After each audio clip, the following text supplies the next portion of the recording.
Thank you, Sir Gary, and it is a pleasure to serve under your chairmanship. And to my honourable friend, the member for North West Durham, I mean, he and I share many things in common. We have many common interests, but I think the one that really united us from the get-go, it wasn't pints of lager anywhere near the Red Lion. It was in fact our passion for the A68 and our joint commitment to making the A68 the real kind of monolithic structure it should be, a proper road, part of that strategic road network. And I've been working with him since we were both elected to try and make that happen. The campaign continues, but I can see the minister over there pricking up his ears. I hope he's heard us, but we'll continue to remind him until it's done. So in a past life, before I became a member of this place, I actually used to drive the A68 every day to go to work from High Etherley, just near Toft Hill. You'll hear me mention it a few times. I thought I'd get started early. Right up towards Anfield Plain. And every day I faced absolute torment trying to drive through Toft Hill. My honourable friend, the member for Darlington, earlier mentioned the disaster when the A68 goes right through those residential zones, the congestion it causes, and the issues it causes for local residents and their quality of life. And as a commuter, it used to add 15 to 20 minutes onto my journey time to drive a mile-long stretch. It was absolutely disastrous, and something has to be done about it.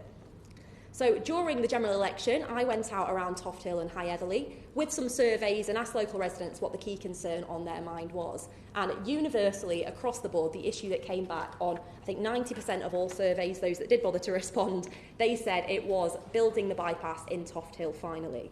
Now, we've heard from all three of my honourable friends from the County Durham area today about how back in the County Durham plan in 1951, the Toft Hill bypass was in there and it was promised. And we are 70 years down the line and still haven't seen it delivered.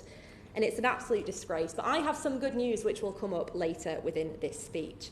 So in this survey, residents told me they wanted a bypass. The local parish council have been campaigning for a bypass for decades, campaigning fiercely. My predecessor even raised a petition in this place in 2018 calling for a bypass to be built, and yet it wasn't done. So I made building the Toft Hill bypass a key part of my general election pledges. It was one of my 5 pledges, and I've been working on it non-stop since I got elected. Because the issues for residents of Toft Hill and Etherley are vast. It's not just cars whizzing by, it's parking on both sides of the street, HGVs and other heavy vehicles trying to get through right next to a primary school that's just feet off the road with a school crossing, and the congestion can be absolutely crippling. But the road safety aspect really can't be understated, because a few years ago, one of my constituents, as was raised by my predecessor, was sitting at home in her living room when a van came speeding down the road, ran straight into her living room and completely destroyed her property. She was out of her home for months waiting for it to be rebuilt, and I think it shows just how much of a road safety priority Toft Hill is and getting this bypass built.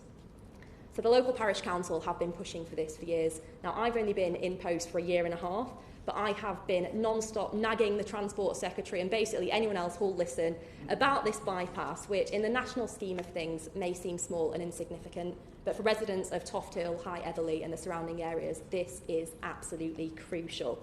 I raised it with the council, with the Director of Regeneration, Amy Harhoff, at our very first meeting together. She asked me what my local priorities were, and I think she was expecting me to talk about all sorts of kind of job creation measures, which we got onto later. But the very first thing I raised was the Toft Hill bypass. I told her that working with her in partnership, that was the key project I wanted to get completed within my first term as a Member of Parliament.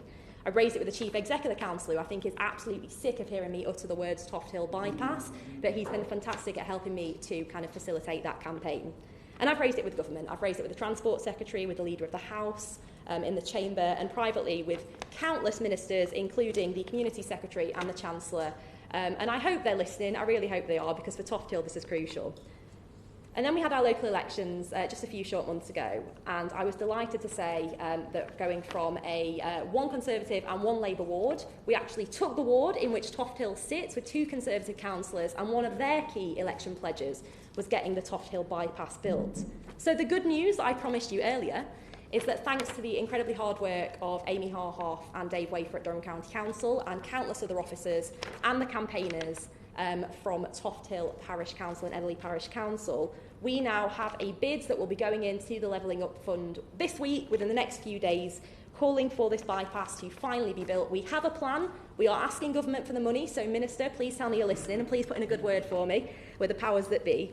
But finally, after decades and decades of inaction, and decades, I'm afraid to say, of Labour promising and not delivering, in I think 18 months in this place, I'm hoping to get some good news, get the Toft Hill bypass approved and get it delivered within my first term as an MP.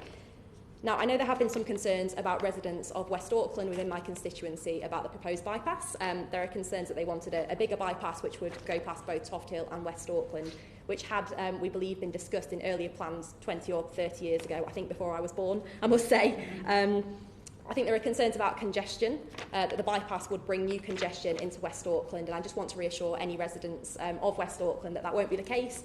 It will be the same traffic that's already coming into the village. There will be no worsening, but certainly I do agree with local residents that the next step, the next phase has to be completing the bypass around West Auckland.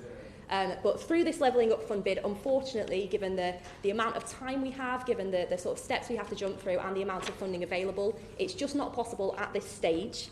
So, Mr Shapps, if you will forgive me, if you're listening somewhere, if you can hear me, I'm coming to you at the moment for the Toft Hill bypass, but as soon as the ink is dry on that, I will be nagging you once more for the next bypass, which will be the West Auckland bypass. So I hope local residents of West Auckland have heard me loud and clear when I say that will be my next major transport priority. I'm always said, if you don't ask, you don't get, so I figured I'd throw it in early. So basically, I am delighted that we've had this debate today to talk about the importance of the A68. I'm delighted that I've had the opportunity to discuss the importance of completing the Toft Hill bypass. The levelling up bid will be going in this week, and I hope that any ministers present and any ministers who happen to be reading Hansard in the middle of the night this evening will take it on board and grant us this bypass that local residents have been calling out for so long. Thank you very much.